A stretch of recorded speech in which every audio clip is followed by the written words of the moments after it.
For the sake of my research, I decided to do a case study on Dark Souls Remastered, a 2018 revamp of the original Dark Souls which was released in 2011. The franchise is known for its rich, dark lore that's always accompanied by an abundance of character relationship building opportunities. In my opinion, Dark Souls isn't just some generic RPG game that lets you kill as many people as you want and fight as many monsters as you can and see if you can take down the greatest opponent. It's a true masterpiece. There's a truly great narrative behind it. It forces players to confront their inner demons and decide how they're going to approach such difficult situations. I believe, however, that it's often these challenges that entice these players to come back for more and try and get that next level higher. It's certainly something that enticed me.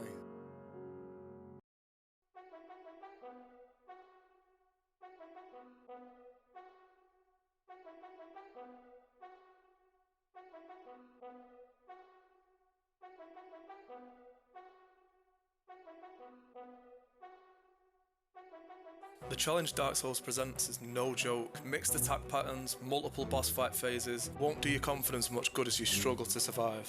The difficulty that Dark Souls presents plays a significant role within the narrative device of the game. Dark Souls at times makes you feel powerless, while presenting you with small doses of player satisfaction. I can say for myself alone that there isn't a single type of enemy that I haven't died to. Everything seems to pose a threat, which certainly impacts the player's awareness levels. This also ties into immersivity, but I'll discuss this later.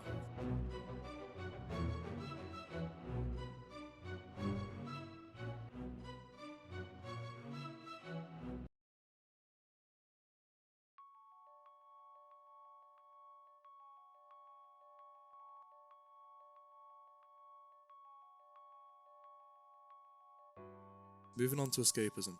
While it may be difficult to make the distinction that video games are beneficial for people in general, there is an argument to be made about the transformative power of particular video games. Dark Souls Remastered especially.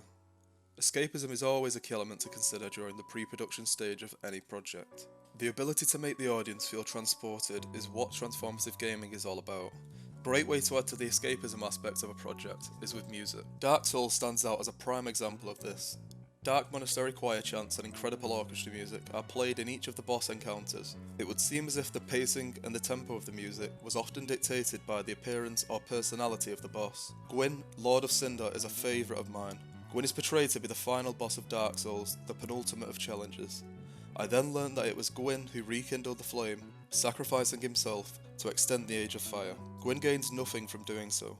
His soul is what fuels humanity. After acquiring this knowledge and matching it with the soundtrack, it becomes difficult to distinguish a true villain. This frequently came up as a question throughout my research. Is there really a true villain?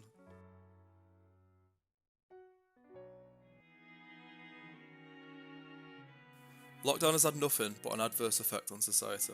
The absence of freedom is a catalyst for an unhealthy state of mind. It is because of this that the powers of transformative gaming are crucial at these times. I can speak from personal experience, as could all of you. The thought of being confined in a bedroom repulses a majority of the population. While some may find solace in isolation, others find it riveting. It shakes them to the core. When my granddad passed away, I sought out ways to distract myself, or at least occupy my mind, for a little bit of time.